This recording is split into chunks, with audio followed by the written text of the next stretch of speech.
ان کا سوال یہ ہے 7.5 تولہ سونا نہیں ہے نہ پیسے ہیں تو وہ زکوٰۃ دیتا ہے تو اس کے پاس پراپرٹی ہے، تو اگر پراپرٹی اس کی رہائش کی ہے تو اس میں تو زکوٰۃ نہیں ہے میرے بھائی، استعمال کی، بزنس کی۔ اور اگر اس کے پاس ایسی پراپرٹی ہے جو ان نے اسی لیے خریدی ہے تو اس پہ زکوٰۃ ہے۔ کوئی پلاٹ لیا اس نے، پروفٹ ہو گیا، کوئی مکان لیا اس طرح کے لے کے پھر بیچ دوں گا تو اس پہ زکوٰۃ ہے، اگر وہ 4 لاکھ سے اوپر کا ہے اور 1 سال اس پہ گزر چکا۔ بچوں کو اسکول میں ایسی دعائیں لکھائی جاتی ہیں جو دوسروں سے مانگا جاتا ہے، کیا یہ شرک ہے؟ ان کا سوال یہ بچوں کو اسکول میں ایسی دعائیں لکھوائی جاتی ہیں جو شرک لگتی ہیں، تو کیا ایسی دعائیں اپنے بچوں سے لکھوانا ٹھیک ہے؟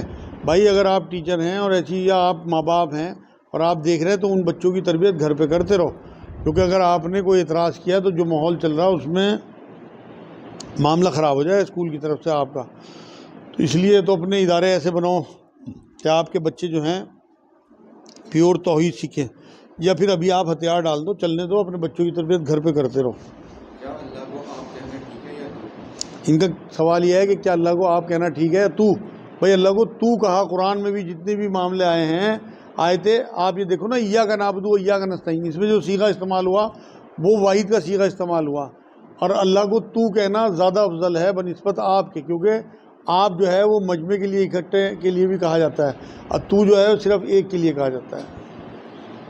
کیا ہر بات میں عورت کو مرد کی بات ماننا واجب ہے؟ کیا مرد کی بات ماننا ضروری ہے؟ ان کا سوال یہ ہے کیا ہر بات میں مرد کی بات ماننا عورت کے لیے ضروری ہے، اور کیا ساس کی اطاعت بھی ضروری ہے؟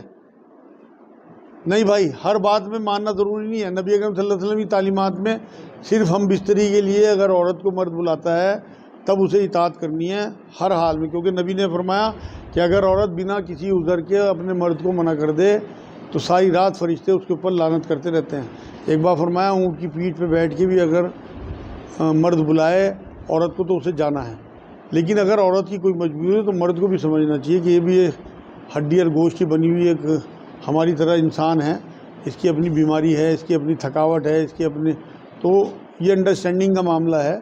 اگر اس کے بعد بھی وہ عورت کو جو ہے بلائے تو انشاءاللہ عورت کو بے انتہا اجر ملے گا اپنے مرد کی حاجت پوری کرنے کے لیے۔ خدا نہ خواستہ اگر وہ نہیں آتی ہے اور مرد جو ہے وہ حرام میں لگ گیا تو اللہ کے یہاں اس عورت کی پکڑ ہوگی۔ سوال ہے، میں ٹیچر ہوں، ہندو بچوں کو ان کے عقیدے کے حساب سے چیزیں سمجھانا پڑتا ہے، کیا یہ گناہ ہے؟ یہ بھی بڑا اچھا سوال ہے بھائی۔ ان کا کوئی ہندو اسکول میں ٹیچر ہیں مسلمان، انہیں ان کے عقیدے کے حساب سے پڑھانا پڑتا ہے، کیا یہ ٹھیک نہیں ہے؟ نہیں، اس میں بھی بس وہی بات آئے گی بھائی، آپ کو رخصت ہے اللہ کی طرف سے کہ آپ ان کے عقیدے کے حساب سے انہیں فی الحال پڑھاتے رہو اور انہیں توحید بھی دھیرے دھیرے سمجھاتے رہو، ورنہ اگر آپ نے بند کر دیا تو آپ کو اسکول سے نکال دیا جائے گا یا آپ کے اوپر کوئی بلیم لگ جائے گا۔ فی الحال آپ کی دعوت بھی پھر بند ہو جائے گی، تو آپ بچوں کو سمجھاتے رہیے اور توحید کا بھی پارٹ پڑھاتے رہو اپنی طرف سے۔ کیا ختم کرانے کا وقت شریعت میں طے ہے؟ ختم کرانے کا وقت شریعت میں طے ہے؟ بالکل کوئی وقت طے نہیں ہے۔ اگر بچہ کمزور نہیں ہے تو 2 یا 3 دن کے بچے ہی کرا دو، جس سے کہ آگے وہ ٹانگیں آگے چلانے لگتا ہے اور پھر بڑے ہونے کے بعد ختنوں میں دقت آتی ہے۔ لیکن اگر کوئی کمزوری ہے، ڈاکٹر نے منع کیا، بچہ وقت سے پہلے ہو گیا مطلب، یا بچہ مشین میں رکھا گیا، اس طرح کے بہت کیسز آتے ہیں، تو اس وجہ سے تھوڑا لیٹ کرانے میں بھی کوئی رائج نہیں۔ بچہ 2 سال کا ہو جائے، 5 سال کا ہو جائے، ختنیں کرانی چاہیے۔ ختنیں کرانا سنت ہے، مطلب ضروری نہیں ہے لیکن سنت ہے۔ میڈیکل کے حساب سے بھی آج یہ ضروری قرار دے دیا گیا کہ لوگ اوپر کی وہ اگر کھال کٹوا دیں تو سیکس کے معاملے میں بھی بہتری آتی ہے، اور جو یورینل کی بیماریاں ہیں وہ بھی آدمی کی دور رہتی ہیں میڈیکل کے حساب سے۔ کمپنی سے کوئی لیپ ٹاپ ملا ہے کام کرنے کے لیے، کیا اس پہ پرسنل کام کر سکتے ہیں جب کمپنی کا کام نہ ہو اور وقت خالی ہو؟ ان کا سوال یہ ہے کمپنی میں جاب کرتے ہیں، کمپنی کے ٹائم میں کمپنی کے لیپ ٹاپ پہ اپنا پرسنل کام کر سکتے ہیں؟ بالکل نہیں کر سکتے۔ جو آپ نے کمٹمنٹ کیا ہے، انہیں آپ نے اپنا ٹائم بیچ دیا، اس ٹائم میں آپ اپنا پرسنل کام نہیں کر سکتے، یا پھر آپ مالک سے اجازت لے لیں۔ بہت سے لوگ اوور ٹائم کرتے ہیں، اس کے عوض میں سوچتے ہیں ہم یہ کر لیں، یہ بدلہ نہیں ہو سکتا۔ آپ اپنے دماغ سے اپنی کمپنی نہیں چلا سکتے، مالک جو ہے اس سے آپ اگر اس سے اجازت لیں گے، مینیجر سے نہیں میں کہہ رہا، اپنے باس سے اجازت نہیں لینی ہے آپ نے، بلکہ کمپنی کے مالک سے، اگر وہاں تک آپ کی پہنچ ہے تو آپ ان سے اجازت لے لیں، اگر وہ اجازت دیں تو بالکل وہ کام کریں۔ ان کا سوال یہ بکرے کے پائے یا مرغ کھال سہیت کھانا جائز ہے؟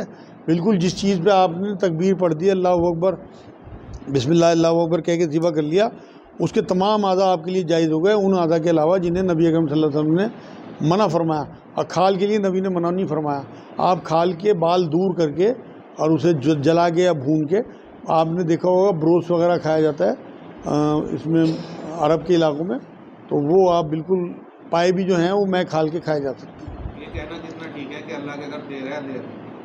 یہ کہنا کتنا ٹھیک ہے اللہ کے گھر دیر ہے دیر نہیں، بالکل ٹھیک ہے، کوئی حرج نہیں ہے، کیونکہ اللہ کی مشیت ہے، اللہ نے تو سب کچھ فکس کر رکھا، کس کو کیا دینا ہے اسے پتہ ہے، کتنی دیر میں دینا ہے یہ بھی پتہ ہے۔ تو اگر آپ کے دل میں یہ بات ہے کہ میرا اللہ مجھے دے گا، تھوڑی دیر ہو سکتی ہے، اور یہ جملہ مشہور ہے، اس میں کوئی حرج نہیں میرے نزدیک، بڑھیا بات ہے، یہ ایمان کی بات ہے۔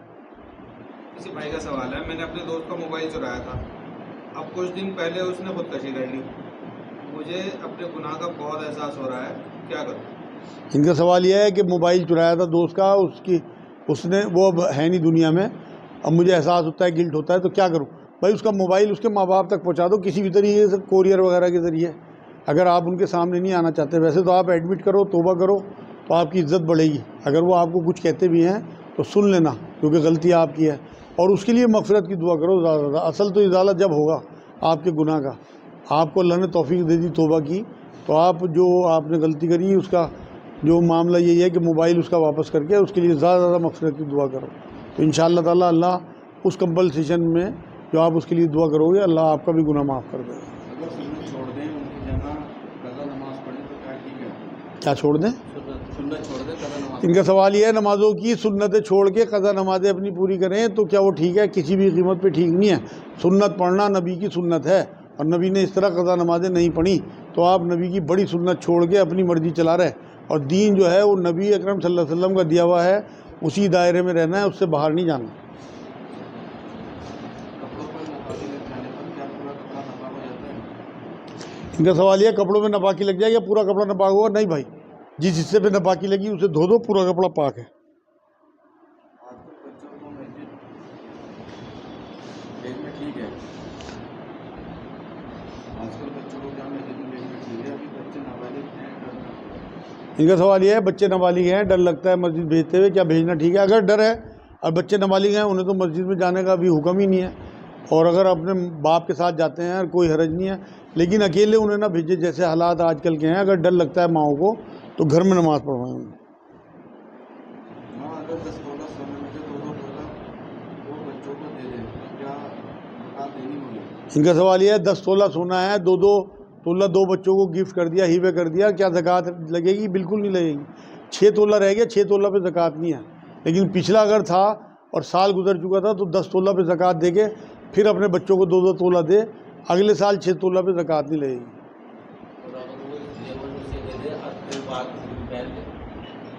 ان کا سوال یہ ہے بچوں کو زیور دے دے پھر خود بھی پہن لیں، تو اس میں کوئی حرج نہیں، بچوں کی اجازت سے مائیں پہنتی ہیں زیور، لیکن گفٹ تو کر دیا نا، مالک تو انہیں بنا دیا، تو کہیں ہیں۔ ان کا سوال یہ نابالغ بچوں کو دے دیں، نابالغ بچوں کو دے گی تو خود زکوٰۃ دے گی، اگر وہ زکوٰۃ کے دائرے میں آتا ہے۔ دیکھو کسی بھی چیز 7.5 تولہ سونا ہونا چاہیے اور اس پہ 1 سال گزرنا چاہیے، تب وہ زکوٰۃ کے دائرے میں آئے گا۔ اگر وہ اس طرح سے ہے اور بچے نابالغ ہیں، انہیں آپ نے 8 تولہ سونا دیا تو اس بچے کی طرف سے ماں باپ جو ہیں اس کی زکوٰۃ دیں گے، لیکن زکوٰۃ واجب ہے۔ میرے والد بار بار مجھے کافی تانا دیتے ہیں کہ عورت تو بیکار کی چیز ہے، اس لیے تو ایک نبی کو جنت سے نکلوا دیا۔ ان کا سوال یہ ہے کہ باپ جو ہے وہ بار بار تانا دیتے ہیں ماں کو، کچھ کہتے ہیں، اور یہ کہتے ہیں کہ عورت تو ایسی چیز ہے جس نے ایک نبی کو جنت سے نکلوا دیا تھا، آدم علیہ السلام کو۔ یہ بہت بڑے گناہ کی بات ہے، یہ الزام لگانا ہے ماں حوا پہ، کیونکہ وہ ہماری ماں تھی۔ قرآن اس کی رد کرتا ہے، قرآن نے کہا کہ دونوں سے غلطی ہوئی تھی اور دونوں کو اللہ نے معاف کیا، یہ عیسائیوں کا عقیدہ ہے۔ تو اس طرح کے جملے اختیار کرنا، اپنی عورتوں کو کچھ کہنا، یہ بہت بڑا گناہ ہے، عذاب ہے۔ وہ یہ سوچیں کہ وہ خود کس طرح آئے دنیا میں، اگر وہ کسی بھی عورت کو کہتے ہیں تو وہ اپنی ماں پہ بھی انگلی اٹھاتے ہیں۔ نبی اکرم صلی اللہ علیہ وسلم پر جب صحابی آئے کہ سب سے زیادہ حق کس کا ہے؟ کہ تیری ماں کا، اس کے بعد تیری ماں کا، اس کے بعد تیری، پھر چوتھے نمبر پہ باپ کا، تو 75% حق ہمارے اوپر ہماری ماں کا جو عورت ہے۔ کوئی عورت نبی نہیں بنائی گئی، لیکن کوئی بھی نبی بنا عورت کے نہیں آیا سوائے آدم علیہ السلام کے، یہاں تک کہ عیسیٰ علیہ السلام کے باپ نہیں تھے لیکن ماں تھی۔ تو اس لیے ماؤں کو، عورتوں کو کبھی کچھ نہیں کہنا، نبی اکرم صلی اللہ علیہ وسلم آخری وقت میں بھی یہ بات کہہ کے گئے کہ ان کا خیال رکھنا، یہ کمزور ہیں، انہیں میں نے تمہارے حوالے کر کے جا رہا ہوں، ان کے اوپر ظلم زیادتی نہ کرنا۔ اور آخری خطبے میں یہی بات کہی کہ عورتیں جو ہیں یہ کمزور ہیں، انہیں تم نے اللہ کے نام پہ حلال کیا، ان کے ساتھ ظلم و زیادتی نہ کرنا۔ چمڑے کی جیکٹ یا موزے پہنتے ہوئے بھی یہ تحقیق کرنے کی ضرورت ہے کس جانور کی ہے؟ ان کا سوال یہ چمڑے کے موزے یا جیکٹ پہنتے ہوئے تحقیق کرنے کی ضرورت ہے کہ کیا یہ کس جانور کی ہے۔ بالکل، اگر آپ پوچھ لیں گے تو بتا دے گا کہ یہ گوٹ کی ہے، کہیں کی ہے۔ اگر وہ یہ کہے کہ سور کی کھال کی ہے پھر تو آپ کے لیے ناجائز ہے، باقی اور جو جانور آپ کے لیے حلال ہیں کھانے میں کوئی حرج نہیں ہے۔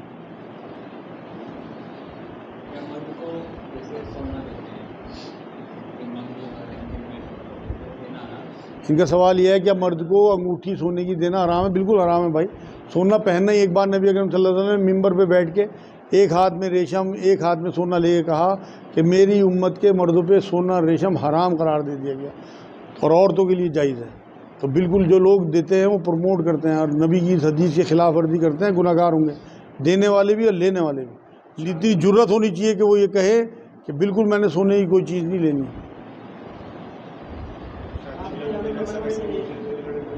لڑکے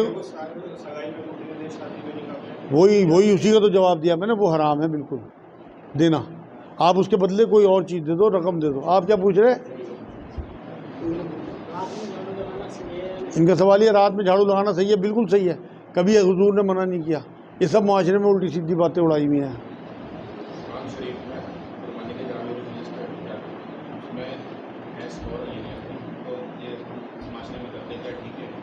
ان کا سوال یہ ہے قرآن میں بھینس کا ذکر نہیں ہے قربانی کے لیے، گائے کا ذکر ہے، تو کیا ہم اس معاشرے میں بھینس کرتے ہیں وہ ٹھیک ہے؟ بالکل ٹھیک ہے بھائی، ہمارے علماء دین نے قرآن و حدیث کی روشنی میں جو ہمارے لیے شریعت جو ہے وہ فقہ تیار کر دیا، اس کے حساب سے چلنا ہماری ذمہ داری ہے اور ہمارے لیے آسانی ہے۔ فقہ کسے کہتے ہیں؟ زندگی کو آسان کرنے والی چیز، تو وہ انہوں نے ہمارے لیے تیار کر دی، تو ہم نے بہت مین میخ نہیں نکالنی۔ اگر آپ اس ملک میں گائے کاٹنے لگے کہ یہ تو قرآن کا حکم ہے میں تو کاٹوں گا، تو وہ آپ کو کاٹ دیں گے۔ تو اس لیے اپنے آپ کو کٹنے سے بچانے سے بہتر یہ ہے کہ آپ بھینس ہی کٹنے دو۔ جو ایسے یہ کہہ رہے ہیں کہ جیسے بکرا بھیڑ اویلیبل ہیں تو اس میں ممانعت بالکل نہیں بھائی۔ بکرا جو ہے وہ 25-30 ہزار کا ہے، لوگوں کو کاٹنا بڑا مشکل ہو جائے گا۔ بھینس کا جو حصہ ہے، جو غریب لوگ مان لو جن پہ واجب بھی نہیں ہے قربانی، وہ تک شوق میں اللہ کے آگے قربانی پیش کرتے ہیں، اور کرنی بھی چاہیے میرے نزدیک۔ جس کی جیسی حیثیت ہو ضرور کم سے کم اللہ کے آگے قیامت میں لے کے تو پہنچوں گے، اللہ میری حیثیت نہیں تھی، میں نے تو تیرے لیے قربانی کری، اللہ قبول کر لے۔ یہاں بھی تو یہ جذبہ ختم ہو جائے گا بالکل اگر ہم نے بھینس کٹوانی بند کر دی۔ اس لیے یہ تو کوئی فتویٰ اوپر سے علماء دین کا آ جائے تب ہم بند کر سکتے ہیں، ادروائز جو چل رہا بہت بڑھیا چل رہا الحمدللہ۔ وما علینا الا البلاغ۔ آج کے لیے اتنا ہی، انشاءاللہ باقی کل۔ میرے دانتوں سے خون آتا ہے، کیا یہ خون پاک ہے؟ ان کا سوال یہ ہے کہ میرے دانتوں سے خون آتا ہے، کیا خون پاک؟ بھائی دیکھو، اگر اتنی مقدار میں خون ہے نا کہ آپ کے تھوک پہ خون حاوی ہے، مطلب ریڈ کلر کا بالکل تھوک آپ کا باہر آتا ہے، تو اس سے تو آپ کا وضو ٹوٹ جائے گا۔ لیکن اگر تھوک حاوی ہے خون پہ، پیلا سا ہلکا سا کچھ اس میں رنگت آ گئی تھوک میں، تو پھر آپ کا وضو نہیں ٹوٹے گا۔ لیکن اگر اتنی مقدار میں خون بہ رہا آپ کے مسلوں سے کہ آپ اگر تھوک نمٹائیں ایسا کہ جیسے کلی کرتے ہیں اور زیادہ خون نظر آئے تو بالکل وضو ٹوٹے گا۔ جی ان کا سوال یہ ہے حضرت زید بن حارثہ نے حضرت زینب کو طلاق کیوں دی؟ بھائی دیکھو، روایتوں سے یہ بات ملتی ہے کہ ان دونوں کے مزاج نہیں ملے تھے۔ حضرت زید بن حارثہ غلام تھے اور یہ ایک قریش کی مطلب بہت بڑے خاندانی خاتون تھی حضرت زینب، انہیں ایکسیپٹ نہیں کر سکی، تو ان میں آپس میں ڈسپیوٹ پیدا ہو گئے تھے اور اکثر جھگڑے سے رہتے تھے۔